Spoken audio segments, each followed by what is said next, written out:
Welcome to the course Introduction to Urban Planning. In this session today, in our effort to contextualize our cities and to review their employment, we will walk through the planning narratives and interventions from the world and India from later part of 20th century till today, the early 21st century. Where we have such big giant cities, we are facing problems of environments, now the problem of health and COVID-19 pandemic, and very recent being cultural conflict and conflict of extreme ideologies. We are following Professor Lugar's lectures and aligning with the Indian context. We ended our last session at the beginning of the Neoliberalism, and today we shall cover the following. We will see how we moved from Modernism to Neoliberalism. We will look at new ways we started to address the cities to grow and sustain. We'll also look at the knowledge economy, financial cities, creative cities, green cities, transit-oriented development, use of technology such as robotics, artificial intelligence, internet in our cities, and we'll look at new urbanism. Further, we'll look at how we moved to sustainability agenda. In the end, we'll see COVID-19 and the new shifts towards health. The learning outcomes which we anticipate after completion of this session, that you'll be able to review the modernism and you will be able to differentiate between modernism and neoliberalism. Further, you'll be able to identify the new ways in which we started to address the cities to grow and to sustain, such as knowledge economy, financial cities, creative cities, green cities, and you can also identify the concept of transit-oriented development, and then you will be also see and review the implication of use of technology, robotics, AI, internet in our cities. You'll be able to conceptually define or address the new urbanism. Further, you'll be able to talk about how we are looking at the sustainability issue, and then at this particular juncture, how we are looking at COVID-19 and the shifts towards the health-oriented cities. Industrial cities started to decline like we saw in the previous session, and we knew how to build city but had no idea on how to dismantle cities. There were opposing theories, but real transformation needed policy and structural fixes. So we saw that how in the previous lecture, how the neighborhood level interventions, voices were raising, which brought certain extent changes to certain extent, but could not be sufficient enough to bring the larger change. For that, policy and structural fixes were needed. We also saw that how cities were running out of money, cities were going bankrupt in the time. So we see here that in 1980, the period which we are talking about, here we see the beginning of neoliberalism. Neoliberalism, which is a policy model of a social studies and economics, which means that there is transfer of control of economic factors from the public sector to the private sector. So we give that command to the private sector. This period is identified from 1980 to 1999 with the starting with the Cold War. We also see industrial cities declining and disinvestment taking place in the western cities. We see financial cities rising across the globe and giving new look to cities. While we see that industries grew in the global south, we were seeing that industries were growing in this and there was a power disbalance. At the same time, we got aware about the climate change and got conscious about our efforts with green and eco-cities approach. Simultaneously, we see that cities opened up for private investment, which we are seeing as a period of neoliberalism. Further, urban planning, which we had seen, started with architects, started with planners, and it was drawing oriented, physical planning oriented. It was transferring from physical planning to more towards the economic planning. Further, we see that many of the declined cities now later on started to regenerate in creative ways, very different ways, what we had listed before. So we see that cities started to attract investments and attention for development through different ways. We see in this time that internet came into existence, and it drastically changed how these cities were working.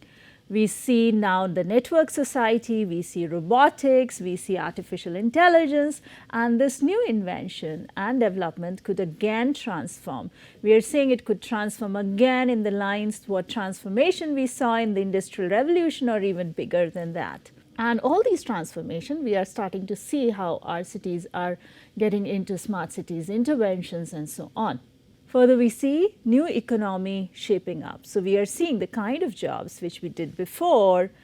When we saw industrialization, we saw agriculture to industrial base economy. Now we are seeing a different kind of economy, a new economy which is shaping up in our cities.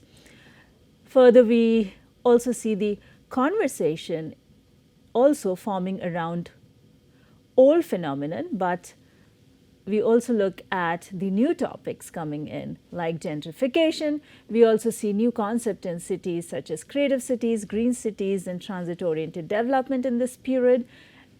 In US, urban renewal at this particular time was recalled because the way you saw in the previous class, how they were not really effective and they were very much racialized, so they were rolled back. With the regeneration, we also see that investments were now done in pockets rather than doing it for the entire larger areas. Let us first try to understand neoliberalism.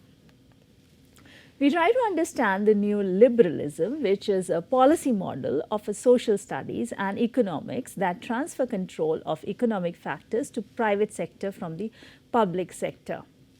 Professor Luger explains the characteristic of neoliberalism. It says that the emphasis is more on the supply side, and the idea is that the trickle-down economy would happen. Further, we see that the competition in the cities is also market-led. Further, we see that government spends lesser and more of the investment comes from the private sector. That increases the role of the private sector. We also see that there is a flexibility in the labor market. Further, we see more integrated trade, less interference, regulation with the business deals. Further, we look at the mergers, acquisitions, and financial trading. We also see lower taxes, especially corporate taxes, idea that market will stimulate economic growth if left alone. Now we see that urban planning started with architects and then moved to planners, and now see multinational companies planning cities or running the cities as business. At this point, it is worth reviewing our economic and public infrastructure, how efficiently our cities are working, and how much money our cities have. It is seen that city authorities more and more have less money. When cities have less money to work, they rely on the new source of income, tax rebates, incentive to private investors. What does it really mean when cities have less money? So what the implications are. So then when cities have less money, they start giving tax break, incentives to the private investment. They start spending less on services infrastructure and rely more on the privatizing of these services. We see that they look at the emphasizing high tax yielding development such as real estate, tourism, related like hotels and other things, so which are high tax yielding developments. So they focus more on that, encouraging them. That's why we see that more and more cities are going towards tourism. Then we look at planning functions outsourced to private sectors. Then we see loss of redevelopment funding. We also see gentrification as one result of changing economy and changing policies. In India, we see a major step in the period.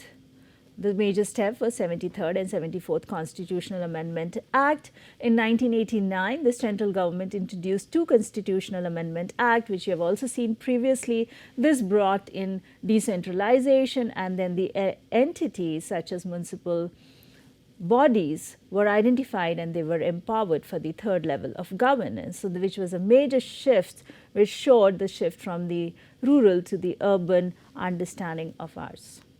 Further in the line with neoliberalism, in India we see foreign direct investments. FDI was introduced in 1991 under the Foreign Exchange Management Act. Further, we see that URDPFI guideline also provides section of consolidated FDI policy, which is directed or guides how urban and regional planning could take care of this FDI and could integrate it. Later in this period, we also see that URDPFI guidelines, then it was Urban Development Plan Formulation and Implementation, UDPFI guideline, which first came up, seeing all this urbanization trend, so which gave guidance to the planners and architects and the city managers how to go about designing things, planning for the cities. So the first guidelines was introduced in 1996. Later we see the revised version came in 2015, which was renamed as Urban and Regional Development Plan Formulation and Implementation Guidelines, which addressed to the need of regional development as well as inclusive planning, sustainable habitat, land use and transport integration at the planning stage. It also gave inputs on the service level benchmark, disaster management concept and governance reform was also given in this. Further in this time, we see in Indian scenario, urban infrastructure projects were more and more undertaken through public and private partnership. Because we are looking at the neoliberalism period, we see how even public-private partnership was also increased and encouraged. So the public-private partnership, which is also said as PPP, is a commercial legal relationship defined by Government of India in 2011 as an arrangement between a government, statutory entity, government-owned entity on one side and a private sector entity on the other side for the provision of public assets and or public services through the investments being made and or managed by the private sector entity. So this was undertaken, more of public-private partnership was encouraged in this period. So today there are hundreds of PPP projects in various stages of implementation throughout the country in different parts, in different cities. So infrastructure in India is poor when compared to similarly developed nations. The Government of India identified PPP as a way of developing countries' infrastructure. In 1990s, during India's first liberalization wave, there were various attempts to promote PPP. However, in some sectors such as water and sanitation, it failed. India was perceived as too risky and there was significant opposition to private sector involvement. It is only in the first half of the 2000 that the first PPP was signed and implemented. Looking at some of the case studies in an Indian context, we see that one of the example where we got good learning experience is Gurgaon. Gurgaon, which is one of Delhi's 4 major satellite cities and part of the National Capital Region, its urban area can be broadly classified in 2 district sections, the Haryana Urban Development Authority area and the Old Town Municipal Area Limit. Urban development in Gurgaon is a joint operation of government and the private sector. Rapid and better organized urban growth happened due to the greater availability of the financial resources. Since we did it through public-private partnership, we had good access to resources and then the development took place faster. There was no hindrances in the development. In this, we saw that more than 45 private players were involved in Gurgaon property market, with the major players being DLF, Ansal and Unitech. Private capital had very little incentive to provide the public infrastructure that sustains cities. So the project came very fast, all the things were done very fast, there were no hindrances. However, the public infrastructure was not up to the mark as the government was expecting. Another example which we see based on the previous learning is the Delhi Metro. So Delhi Metro, a rail company, was set up on March 5, 1995, and here the public-private partnership was 50-50 partnership, between Government of India and Government of Delhi, GNCTD, to build and operate the system. The cost of the entire network is around, at that time, it was calculated to be 330 billion as of April 2001. And we see that it has been successfully implemented, and the process is still going on. Reviewing how did we really work through this period in Indian landscape, we see that we evolved in our process of decentralization and also opening up for the larger market and private players. We also had learning experiences on how to tackle urban issues with public-private partnership. Now, we will see how in the Western landscape, the declining cities were coming up with new strategies for urban growth. We start seeing new transformation in declined industrial space in Western cities, such as transformation of industrial loft space to retail space. So we see kind of a transition. The empty spaces were occupied by the new type of professionals and activities termed as revanchism or reconquest, which means recover the lost territory.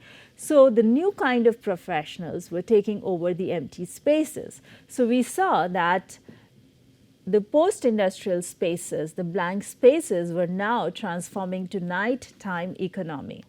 We see that cities were regaining their creative ways.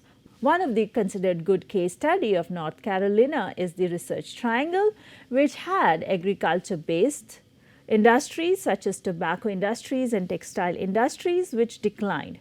However, they had universities.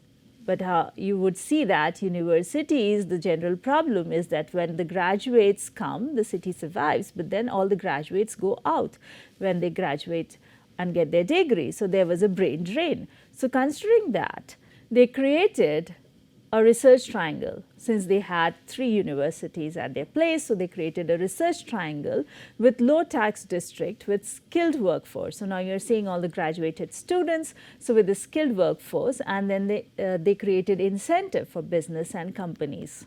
So they created a research triangle with low tax district with 6 skilled workforce and incentive for business and companies. Now considered, this case particularly is now considered as a success with high skilled workforce and number of companies flourishing in the region. We see a trend in such tech job cities in US and across the globe. However, the structural poverty continues. Despite that, we are seeing that these such cities are very successful. There is increase in income, there's increase in job, but there is still structural poverty which continues in such places. So it raises again questions about neoliberalism, that whether such kind of interventions are really successful or not, because such kind of interventions are leading to further economic divide, and the opportunities which are created by this, like you're seeing high skilled jobs, so the economic benefit is only being created and favored for the limited people. Comparing it with Asian and Indian context, we see the study, a comparison of various countries on knowledge-based economy, reveals that emerging economies in Asia and the Pacific perform far lower on the overall knowledge-based economy as compared to countries of the Organization of Economic Cooperation and Development. In this section below, an assessment of the position of emerging economies of Asia and Pacific is provided. The review of Knowledge Economy Index score in India shows that there are still considerable barriers to doing business and high traffic. We are looking at the examples of the fastest growing cities here in India. Some very well known science and technology park in Indian context are Techno Park in Trivandrum, International Tech Park in Bangalore. We also see Tidal Park in Chennai, Info Park in Kochi, Hyderabad Information Technology Engineering Consultancy City, High Tech City in Hyderabad. Further, we also see biotechnology parks such as ICICI Knowledge Park, Shapurji Palanji Park, International Biotech Park, Golden Jubilee Biotech Park, and then Biotech Park, Lucknow. We also see that cities which have financial role are taking leading role. Like we said, now we are seeing a different kind of cities coming up. So we are seeing the financial cities coming up, and then they taking the leading role, and they are commanding the other cities. And these kind of cities have spread across the globe. So we see a city like New York, we see London, we see Tokyo.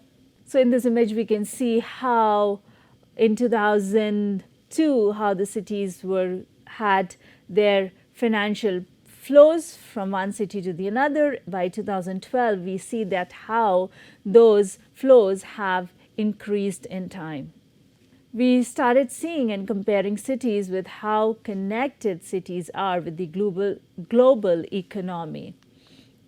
So in this image, we see how the cities are commanding cities. We see that the idea of global city became popular in the time. We see Los Angeles, Chicago, New York, London, Paris, Frankfurt, Milan, Singapore, Hong Kong, and Tokyo being topmost global cities. Also, planners realized that the cities were central to the process of globalization. However, these global cities also show considerable disparities. We also see Mumbai city playing a considerable stronger role as a command city, followed by New Delhi, Chennai, Bangalore, and Kolkata. Let us now review financial centers in India as per the KPMG recent report. We see the top 15 cities with the highest GDP. We see Mumbai, Delhi, Kolkata, Bangalore, Hyderabad, Chennai, and so on, which are top of the list. As per the KPMG report, based on the recent conducted research of 6 main locations, we see that they identified shared service centers in India such as Mumbai, Pune, Bangalore, NCR, Delhi, Chennai, Hyderabad, and their profiles, and they looked at the sustainability and the potential for future shared service center based on the range of factors. So their study revealed the kind of cities which can have such kind of shared centers. Further, we looked into Finance Talent Sustainability Index. Finance Sustainability Index represent the ability of a particular location to sustain a finance business in terms of generating relevant demand for finance jobs and providing adequate, relevant, skilled workforce, all of it at a reasonable cost to the employers. So we see which are our key cities here.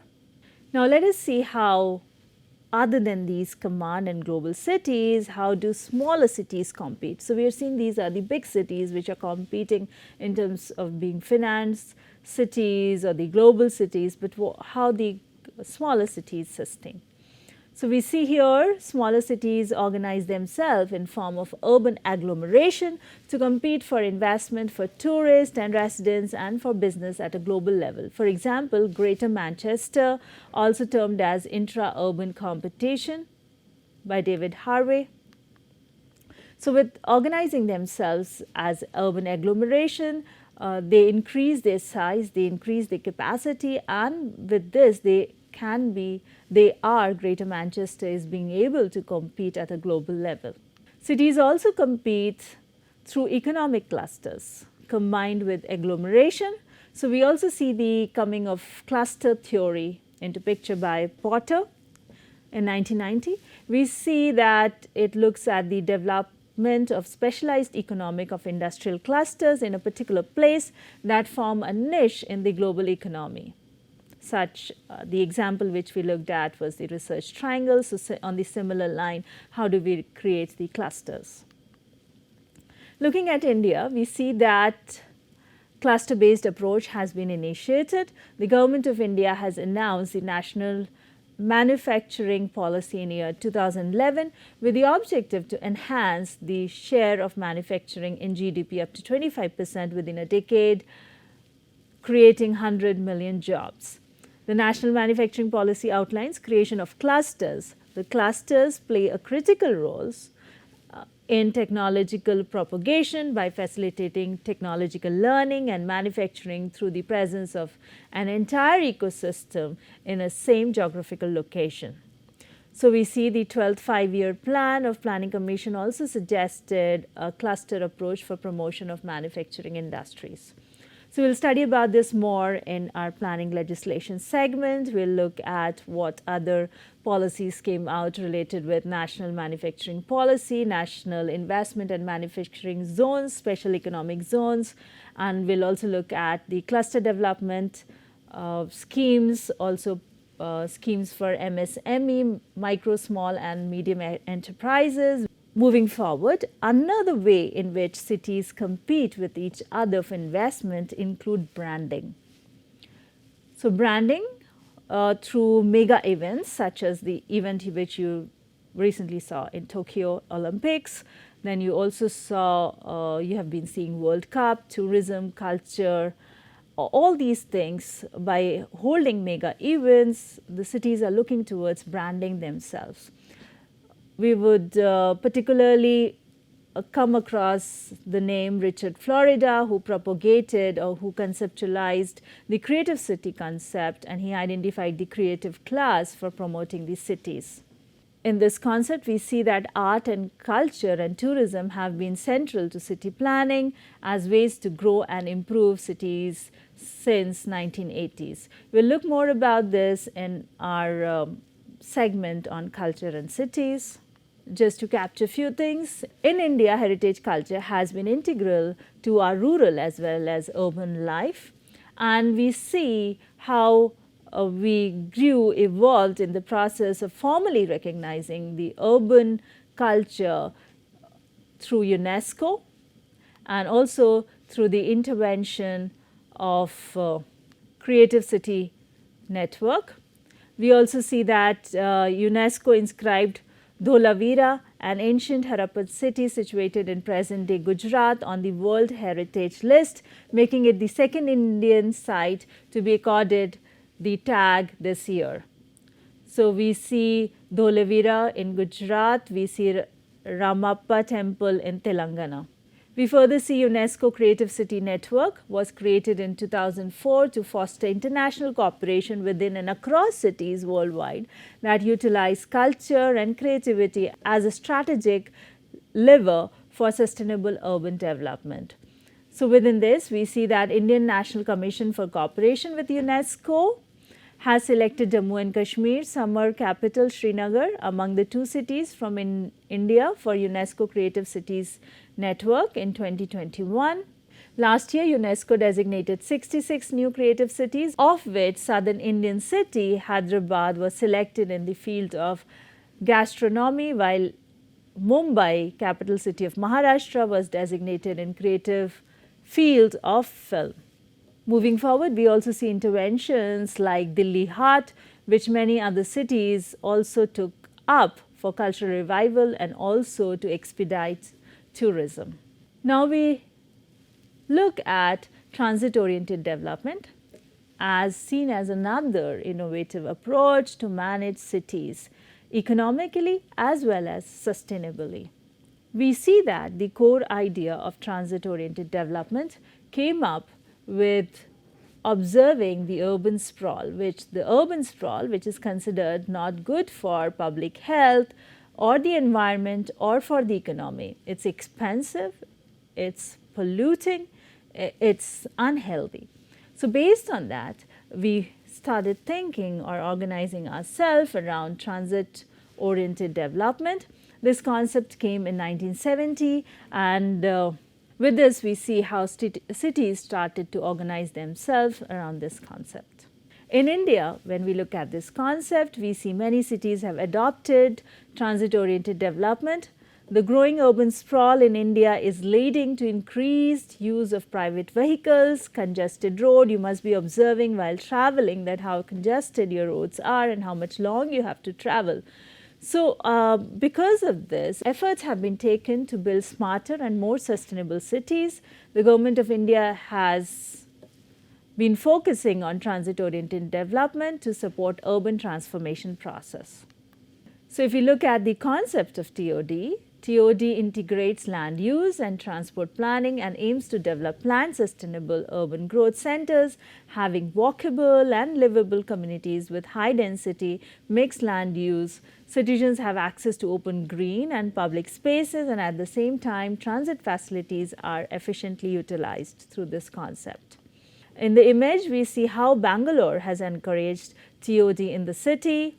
Further, we see that now we have, again, like you had seen earlier, that we started making car-oriented cities. Now we have moves back when the sustainability issues have come up, the environmental issues have come up.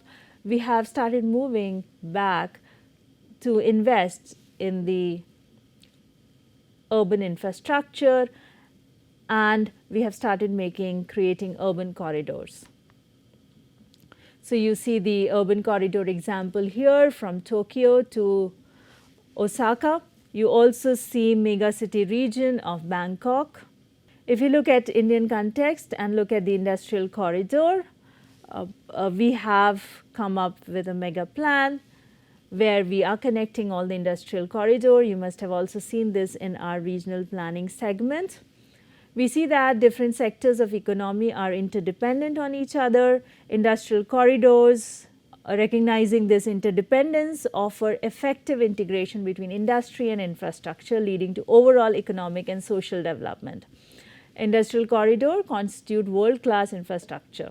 So we see all the infrastructure which has been planned out in the industrial corridor, worked out in India. We see high-speed transportation network, we see ports with state-of-art cargo handling equipment, modern airports, we see special economic regions or industrial areas, we see logistic park, knowledge park, we also see complementary infrastructure such as township, real estate, and then we also see urban infrastructure along with the enabling policy framework.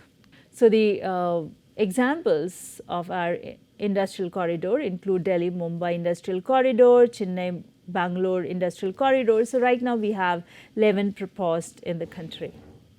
The development of these 11 industrial corridor projects will be implemented through the National Industrial Corridor Development and Implementation Trust.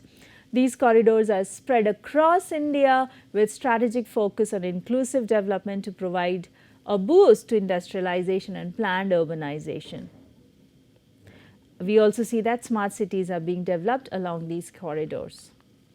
Moving on, we see now the new urbanism is also coming into play in this period.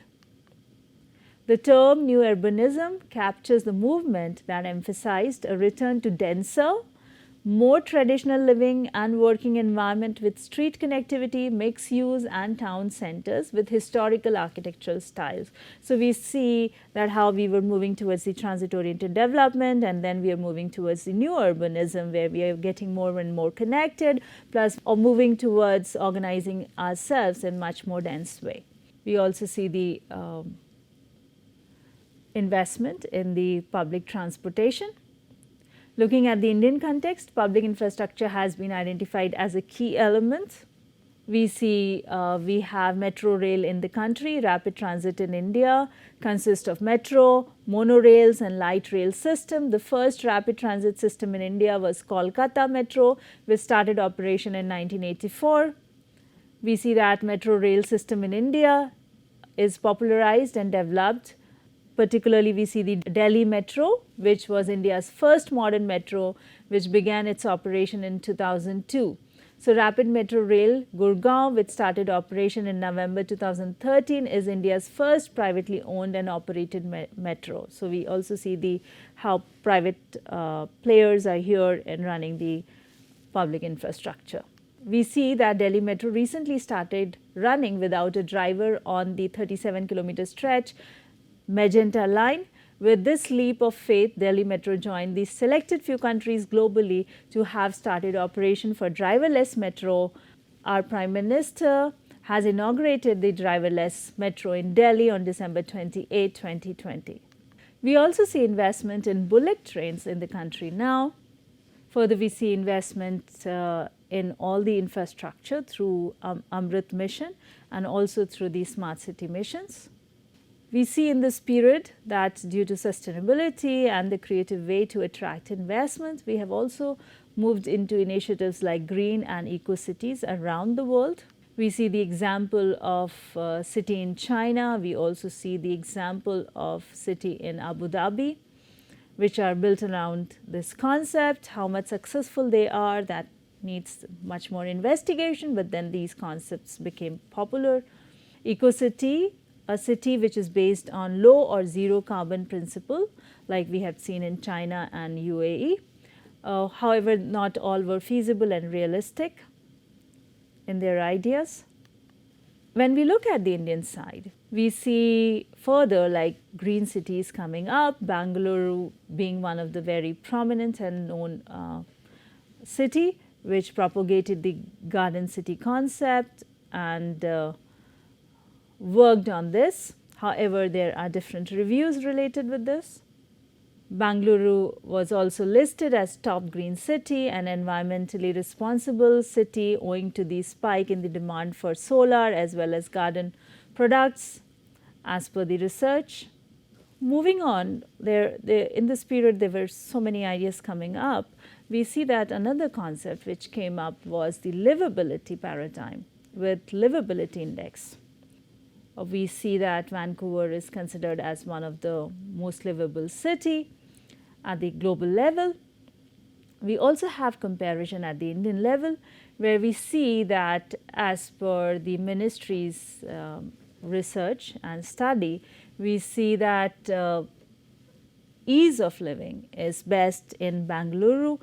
Further, we see that in this intervention, we also promoted bike-led planning.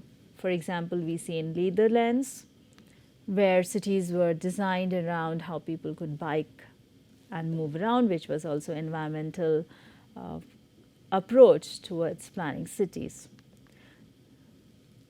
We also see the challenge of how to develop the existing areas around the same concept, which further led to the concept of retrofit. Here we see the older areas where the development was in a different way, and now we are moving more towards the public infrastructure, public transportation. How do we reconnect to these areas? So for that, the new concept of retrofit came. And you have, if you may recollect, we also saw this in the smart intervention where the one component was on the retrofitting aspect. So now looking at the current time of when we are at the age of internet, we are at the age of data, we are at the time of artificial intelligence and robotics, we see cities moving towards adopting and consuming these data. So we have moved towards the smart urbanism. So the concept of smart urbanism comes here. We see how we have started looking at the future, and we are seeing that our cities need to be smart, they need to address the climate change, and how we need to work upon this. So we see that most of our technological solutions for smart cities involved smart energy, smart transportation, smart water. We see we are talking about smarter buildings, smart communications, smart network. So all these you have seen that how in India also we moved forward with the smart cities and how did we mobilize cities with the pilot projects, local area planning based pilot projects, and also certain intervention at the pan city level. We see here 5G smart city in Quayside, Toronto, so which is planned around all the new concepts of smart features.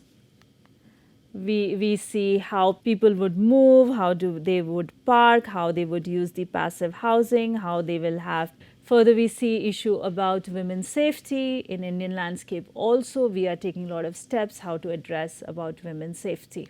And then we are also trying to encourage how women loitering is helpful to the urban environment. We are also conscious about the urban heat island, which we'll further see in the environmental segment. So at this particular juncture, we are looking at what are the sustainable approach for our cities, what are the less sustainable things and which are more sustainable. So more sustainable include the compact form of residential development, mixed use land use. We are also looking at the employment based primarily on education and skills rather than the manufacture, which are much more environmentally polluting industries. We are seeing how we can move more on foot and bicycle and then major public transport. And then we are also looking at the renewable energy. We are facing the pandemic, and all these theories which we had developed about the density, about the public transportation, about the public spaces, and the kind of land use we had been doing we have come to question here. We have started questioning, we have started rethinking about health infrastructure, how we can have a healthier cities, how we can have better health infrastructure, how we can have better public health and transportation, and how we are going to reorganize ourselves when we need to work from home, we need to get our children educated from home, and how we are going to use the public spaces, and how our retail economy, we are also sitting at home and shopping from home, and how these informal jobs and what is going to happen with those kind of jobs. So all those things have to be rethought, reconsidered at this time, and at the same time we have to be thoughtful about the environment and about our health. So summarizing, this is what we covered today. We saw the neoliberalism, we looked at how we have the various new ways, how we started looking at the cities, and we started trying all these concepts in our cities, and then we moved towards sustainability, and then finally we are at the point where we are looking at the health and health infrastructure and rethinking how we need to organize our own cities so that we are safe and we at the same time our approach are sustainable. Our coverage was limited with the scope to make you aware of the topic. There are enormous readings and movies available to explore. Few are suggested here. This is not an extensive list. You may feel free to suggest more from your experience. Please feel free to ask questions. Let us know about your concerns you have. Do share your opinion, experiences, and suggestions. Looking forward to interacting and co-learning with you while exploring cities and urban planning. That's all for today. Thank you.